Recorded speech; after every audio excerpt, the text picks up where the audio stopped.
سيادة الرئيس عبد الفتاح السيسي، وهناك مقابلات تلفزيونية قالها وبالحرف الواحد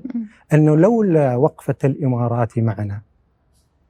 لكنا ربما في وضع مختلف عما نحن عليه. وأنا لما أقول لحضرتك عبد النهاردة الفتاح السيسي، وأنا لما أقول لحضرتك النهاردة شرفتنا ونورتنا، هل أنت جيت ولعت النور؟ النور كان قايد من قبل ما حضرتك تيجي. يا ستي النور نوركم وليس نورنا، وإنما فبالتالي لما الرئيس المصري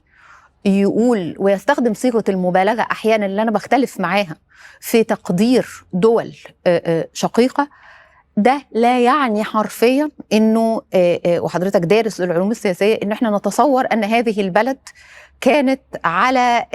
يعني شفا حفرة من نار أنقذتها فعلا في مساعدات اقتصادية أتت من دول شقيقة وأتت من حتى من صندوق النقد وإحنا بندفع